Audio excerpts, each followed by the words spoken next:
Dear God, I'm talking to you now, and I hope you're listening, because I have something on my heart that feels more important than anything else I could ever think of. It's something I've thought about for a long, long time, very carefully, and it just seems to make so much sense. I wanted to share it with you, just from me to you, because it's a really big thing, the biggest thing I can imagine. What I'm asking, God, is for you to change this reality, the whole thing, into a completely new one. I mean everything, from the ground up. I'm asking you to transform it into a reality where every single being, every person, every animal, every tiny living thing, absolutely everything that exists and experiences life, exists only in love. Not just a little bit of love, or love some of the time, but complete, unconditional, overflowing love, all the time, in every interaction, in every heart. And I mean this for everyone, with no exceptions at all. And in this new reality, I'm asking that everyone, every single being, feels pure joy and happiness, a kind of deep, peaceful happiness that some people might call bliss. And this feeling, this bliss, it shouldn't just be a fleeting thing, it should be there always, never, ever ending. Imagine that, God, a world where every single conscious being is filled with an unbreakable, unending joy. And more than that, I'm asking for this new reality to be one where goodness is the only way things are. Just pure, simple goodness in every action, every thought, every part of existence. No more cruelty, no meanness, no hurting, no suffering, no unfairness, no deceit, no betrayal, none of it. Just goodness, through and through. Where every intention is good, every outcome is good, and the very fabric of life is woven with goodness. I'm asking for this new state of love, bliss, and goodness to be complete, for all beings, and for it to last forever, without any end date, without any possibility of it ever fading or being corrupted. A truly permanent, perfect existence for all. Now, God, it seems to me, when I think about it, that asking for this, for everyone and everything to be perfectly happy and good forever, must be the very best thing anyone could ever ask for. What could possibly be better than wanting the ultimate, complete, and eternal good for all beings, without exception? If being a good person, a virtuous person, means wanting good things and trying to do good things, then surely, asking for the total and permanent good for all existence must be the highest form of that. It's not a prayer just for myself, or my family, or my friends, or even just for all humans. It's for everyone, every single conscious being, everywhere. It's the most unselfish wish I can imagine, because its aim is the happiness and well-being of all.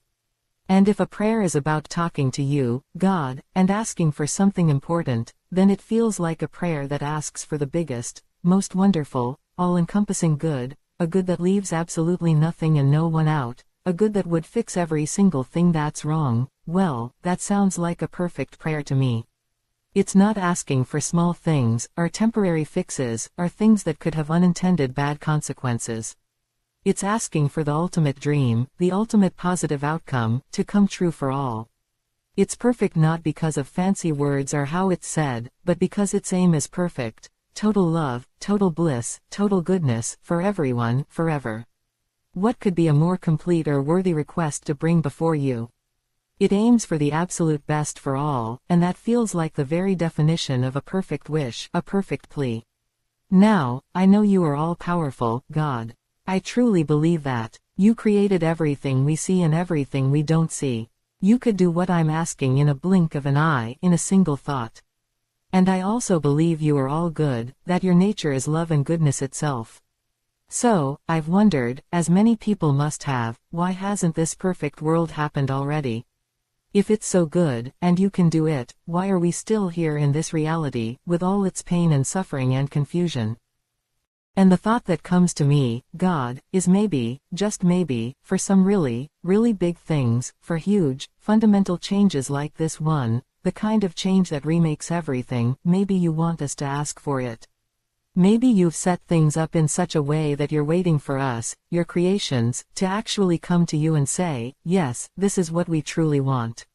We see how good it would be. We ask you for it. It's not that our asking makes the idea any better, it's already the best idea imaginable. It's certainly not that our asking gives you the power to do it, you already have all power, infinite power. But maybe our asking is like turning a key that you've put in our hands. Maybe it's a part of your grand design, a part of how you interact with us, that for the very biggest and best gifts, you want us to consciously desire them and ask for them. Perhaps it's a way for us to participate, in some small way, in the unfolding of your goodness. It's not about us telling you what to do, but about us aligning our deepest desires with what must surely be your deepest desire for us too. Think about it, God. If you did this, if you transformed reality in this way, it would solve everything. Absolutely every single problem that has ever plagued any being would simply vanish.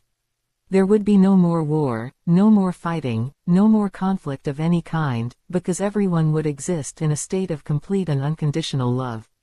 How can you fight someone you purely love? How can there be conflict when all hearts are united in love? There would be no more sadness, no more despair, no more grief, because everyone would be living in a state of constant, unshakable bliss. The kind of deep joy that leaves no room for sorrow. All the things that cause us mental and emotional pain would just not exist in a reality founded on eternal bliss. There would be no more crime, no more cheating, no more lying, no more cruelty, no more harming anyone or anything, in any way, shape, or form. Why? Because only pure goodness would exist. Every action, every thought, every impulse would spring from goodness. The very possibility of intentionally causing harm or acting unfairly would be gone, like a bad dream that can't touch the waking world. Think of hunger, God, or poverty, or any kind of material lack that causes so much suffering. In a world of pure goodness and complete love, such things would be unthinkable. A reality permeated by love and goodness would naturally ensure that everyone is cared for, that everyone has what they need. The systems, the very way of being, would be structured around mutual care and shared abundance. And what about all the inner torments? No more fear, God. No more anxiety about the future, no more regrets about the past. No more loneliness, because how can anyone be lonely when they are surrounded by and filled with pure love, connected to all other beings in that same love? All those heavy burdens people carry inside themselves would just dissolve. Even sickness and death, God, at least as we know them now, the kind that brings so much fear and sorrow and pain, in a reality of eternal bliss and goodness, these things wouldn't make sense anymore in their current form. They would have to be transformed too. If life is eternal bliss, then the sting of death, the tragedy of it, would be gone. Perhaps bodies would be perfect and never fail, or perhaps the transition from one state to another, if such a thing even existed, would be a joyful, blissful experience, not something to be feared or mourned. The point is, in a reality defined by complete love, bliss, and goodness forever, the very concept of suffering, in any form, becomes impossible. There wouldn't be a single problem left, big or small, anywhere, for anyone. Not for humans, not for animals, not for any form of life. It's a total solution. It's not a patch, not a temporary fix, not a partial improvement. It's the resolution of all discord, all suffering, all imperfection, forever. It's the ultimate healing for the universe. And that's the logic of it, God. If you establish these conditions, universal, eternal love, bliss, and goodness, then all these problems, which are essentially caused by the lack of these things, must necessarily cease to exist. It's a clean, complete, and utterly beautiful solution. And the most amazing part, God, is that for you, this isn't hard. I know it sounds like an impossibly huge thing to us humans. It's like the biggest miracle anyone could ever imagine, so far beyond our own capabilities that we can barely even grasp it. Changing the entire nature of reality. It's staggering to think about from our perspective. But you are God. You are not limited like we are. You created everything in the first place from nothing, or from yourself. The details are beyond me, but you are the source of all that is. So, changing it, transforming it into something perfect, even if it's a total rewrite of the rules, a complete overhaul of existence, that must be something you can do. If you can bring galaxies into being with a thought, then surely you can transform the quality of experience within that existence. For you, it wouldn't take enormous effort. It wouldn't take eons of time. You could decide it, and it would simply be done. Instantly, effortlessly. It's not like asking a person to build a giant city, which takes so much planning, resources, time, and hard labor. It's more like asking the author of a story to write a new, perfect, happy ending for all the characters. The author, who created the story and the characters, can just do it. They can decide that from this point on, everything will be wonderful, and they can write it so. You are the author of existence, God. You can write this perfect chapter, this perfect new version of reality, just by willing it to be so.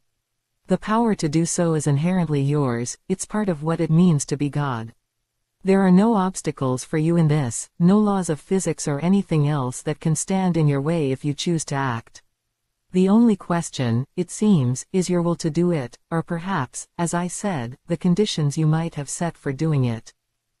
And God, if it's true, as I've been thinking, that you sometimes wait for us to ask for the really big, transformative things, then maybe, just maybe, you're waiting to hear this particular prayer, this specific request, from more of us.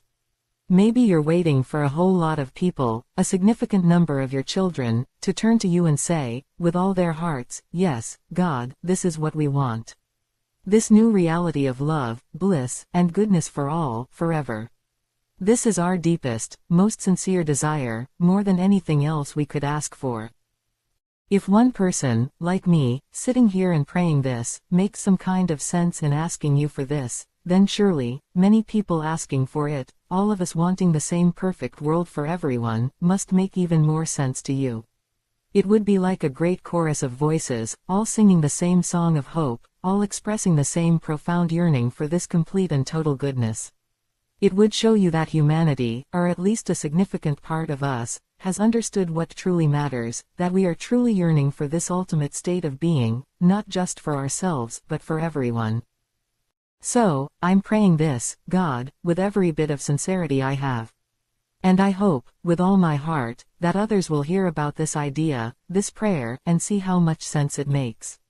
I hope they will feel, just like I do, that this is the most important, most logical, most virtuous thing we could ever ask you for. I hope they see that it's not a selfish prayer, but the most all-encompassing prayer for universal good. I hope they understand that it's a prayer for an end to all suffering, everywhere, forever. And I hope that if they see this, they too will turn to you and make this same request, in their own words, from their own hearts. Maybe if enough voices join together, from all corners of the world, from people of all kinds, all asking for this one, perfect, loving transformation for all beings, forever. Maybe that's the moment you're waiting for. Maybe that collective asking, that unified expression of the deepest desire of conscious beings for a perfect existence, is the key that you've been waiting for us to find and to turn, together. Perhaps our united plea is the condition, the signal, that you have ordained for the dawning of such a magnificent new age. So, God, this is my prayer. My most important, most logical, most hopeful prayer. It's a prayer for a new reality, starting right now, or as soon as you see fit, a reality where everyone and everything lives in complete and utter love, in perfect and unending bliss, and in total, unblemished goodness, forever and ever. A reality where suffering is just a forgotten memory of a world that used to be.